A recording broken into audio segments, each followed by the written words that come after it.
Bem-vindos a mais um vídeo. Você provavelmente já ouviu falar em pacto fáustico, pacto com o diabo, aparição diabólica na literatura, e às vezes isso causa algumas dúvidas, então decidi trazer para vocês aqui um conceito do pacto fáustico e desenvolver um pouco, a origem também desse elemento, digamos, literário, e também a aparição desse pacto em diferentes obras da literatura, inclusive na literatura brasileira. Então quero deixar aqui para vocês tanto esse contexto mesmo do conceito, como também algumas indicações aí de leitura que envolvem este pacto. Pacto fáustico é quando uma pessoa troca, então, algo de um valor espiritual muito grande, geralmente a própria alma, em troca de valores materiais ou de conhecimento, que é algo muito comum, né? E essa troca é feita, então, com o diabo. Existem algumas coisas que são recorrentes, inclusive, nesse pacto, e que fazem parte já desse imaginário também, como, por exemplo, a assinatura com sangue, com o próprio sangue, existe também esse elemento quando se conta a história desse tipo. Geralmente, consequências muito ruins envolvem esse pacto, especialmente consequências mortais, seja com o próprio personagem ou com o entorno desse personagem.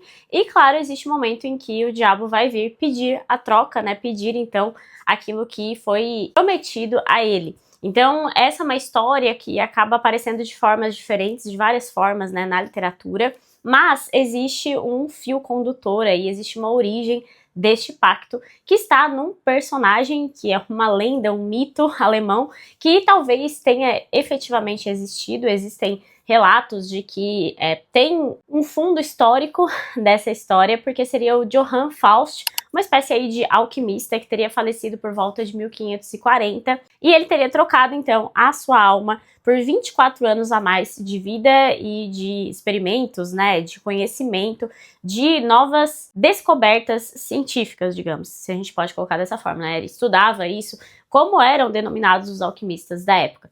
Aí, em 1547, vai sair um texto anônimo alemão, que é o Faustbuch.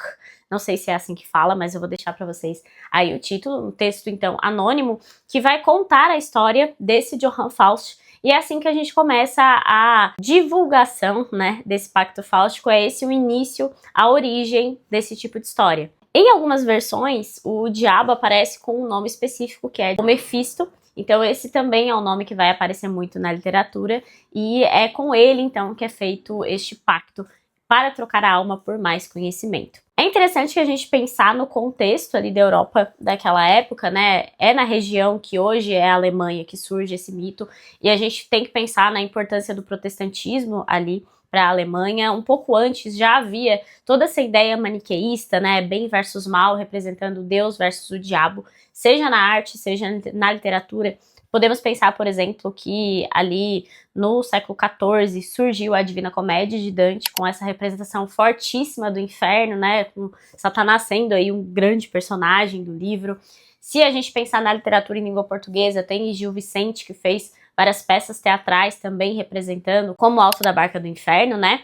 E um pouco depois, ali no século XVII já, temos Paraíso Perdido, de John Milton, né, uma obra protestante, em que o Satã aparece como um personagem quase carismático. Então é nesse contexto aí, com essa difusão de ideias maniqueístas e de contraste, esse dualismo bem e mal, que o pacto fáustico acaba florescendo na literatura também, né? Eu queria trazer esse ponto do Paraíso Perdido justamente porque quando a gente fala assim na ideia de trocar a alma por conhecimento, a gente precisa lembrar da ideia da queda do homem a partir ali do Jardim do Éden, que é justamente por conta do conhecimento, né? A árvore que tem aquela maçã que a Eva pega e dá para Adão, e eles comem essa maçã por influência da serpente, que também é uma representação diabólica, se chama justamente árvore do conhecimento. A ideia é que eles conheceram tanto o bem, que eles já conheciam no Jardim do Éden, como também eles conheceram o mal. E é a partir aí desse conhecimento amplo que todas as tragédias surgem ao homem, né? Já que ele tem contato com o mal e ele passa a agir também em prol desse mal. Por exemplo, quando Adão e Eva efetivamente comem ali aquela maçã e adquirem esse conhecimento, eles notam que os dois estão nus e eles sentem vergonha, porque essa vergonha deriva necessariamente, né, de um sentimento negativo, de um sentimento mal. Então é por isso que existe essa ideia de que você troca sua alma, você troca o valor moral pelo conhecimento. Deriva muito, né, desse mito, se você não é cristão, mas, enfim, toda a importância da Bíblia, a importância dessa história, né, na literatura é incontestável. Então, deriva dessa ideia de bem e mal, da árvore do conhecimento e de Adão e Eva como esses pais fundadores, especialmente dos pecados humanos, né? Por isso que eu queria trazer aqui também esse ponto pra gente conversar. Mas todo esse contexto da época, né, ajudou a florescer essas ideias literárias e que fosse mais ainda reproduzido na arte, né, essa ideia do pacto com o diabo.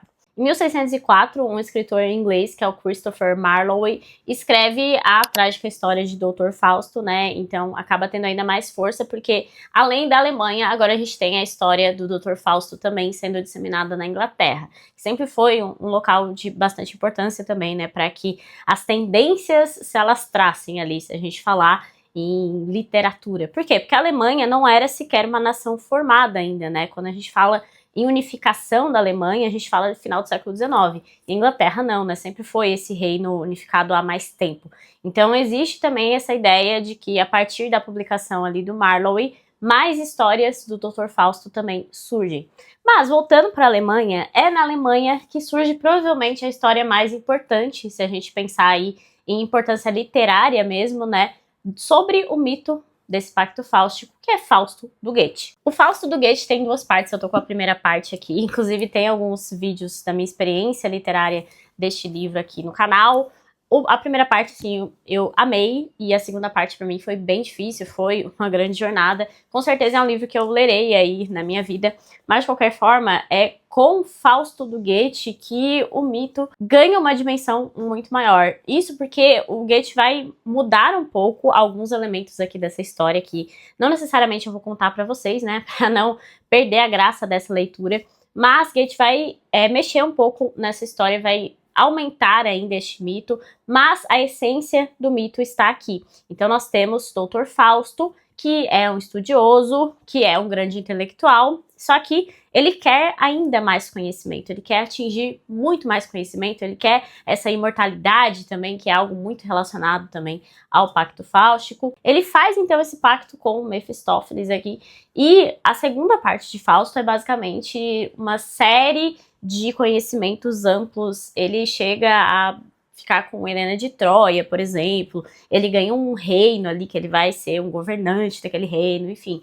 A segunda parte do Fausto do Goethe é essa evolução, né, do conhecimento do Dr. Fausto. Então aqui a gente tem, de fato, esse livro que se torna um grande símbolo para a literatura e se torna também esse livro provavelmente o mais icônico quando a gente pensa em Pacto Fáustico. Para falar de dois livros que são do século XX e que trazem essa ideia do Pacto Fáustico, eu quero trazer aqui para vocês duas grandes obras também, que são Dr. Fausto, do Thomas Mann, e o Mestre Margarida, do Bulgakov. Aqui no Dr. Fausto, do Thomas Mann, a gente também tem essa mesma ideia, né, de trocar a alma por conhecimento, e aqui tem uma história toda relacionada à música também, né, o Dr. Fausto aqui é um grande músico, eu ainda não fiz a leitura deste livro, tá, mas eu tô falando sobre o que eu conheço mesmo sobre ele, e é interessante porque o Thomas Mann também é um grande escritor alemão, né, que traz tendências ali, grandes discussões, debates filosóficos, éticos que tinham na Alemanha, e o Thomas Mann vai ser esse grande representante aí no século XX. Então é interessante notar como a ideia segue aí, né, no seu berço. E o Mestre Margarida, do Bulgakov, é um texto ali da era soviética, e aqui a gente tem um livro em que o diabo vai aparecer em Moscou, ele é personificado mesmo num personagem, então é interessante ver também como o diabo ele é representado de formas diferentes aí na literatura. E aqui quem faz o pacto propriamente dito não é o Fausto, não é a representação do Dr. Fausto aqui no Mestre Margarida, e sim a própria Margarida. Margarida já aparece aqui no Fausto do Goethe, provavelmente aparece nas outras, né? Eu só li o Fausto do Goethe, então é o que eu posso mencionar. Mas Margarida é o amor ali do Dr. Fausto, especialmente nessa primeira parte. Ela tem uma simbologia muito forte, muito grande, é uma personagem bem icônica, né? E é Margarida que vai fazer o pacto aí na obra de Bulgakov. Aí para trazer para terras brasileiras, provavelmente a maior representação, né, a representação mais icônica, vocês provavelmente já ouviram falar nessa representação, está em Grande Sertão Veredas, que é a leitura que eu estou fazendo no momento. E aqui a gente tem uma representação do pacto de uma forma um pouco mais psicológica, então tem aí uma questão mais interna.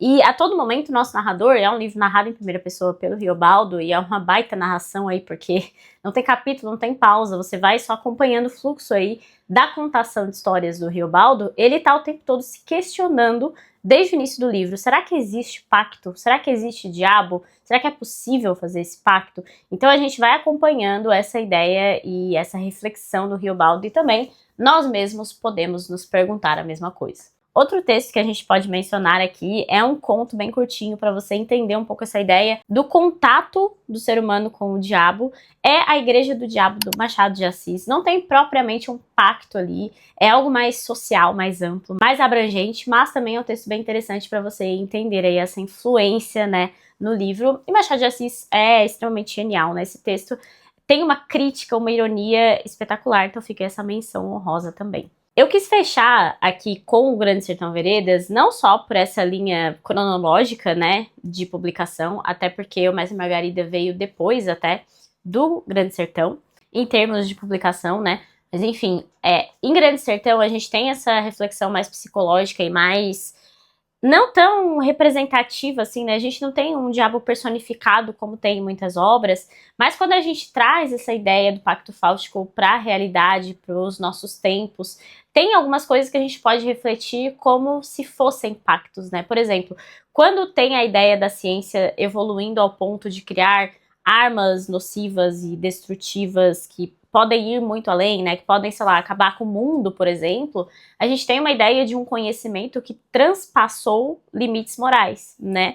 Então é mais ou menos a mesma lógica que quando nós temos a troca de algo substancial, de algo espiritual que tem essa importância, por valores meramente materiais ou por mais conhecimento, por algo que vai além, né, desse limite moral também. Então quando a gente pensa em histórias aqui que personagens trocam coisas que são imateriais, sei lá, família, amor, por mais riqueza ou por mais conhecimento sem motivo, né? Aquele conhecimento que você simplesmente quer saber tudo, mas sem ter um objetivo final com esse conhecimento. Nós também temos aí algumas espécies de pactos fáusticos, mini pactos fáusticos, digamos assim.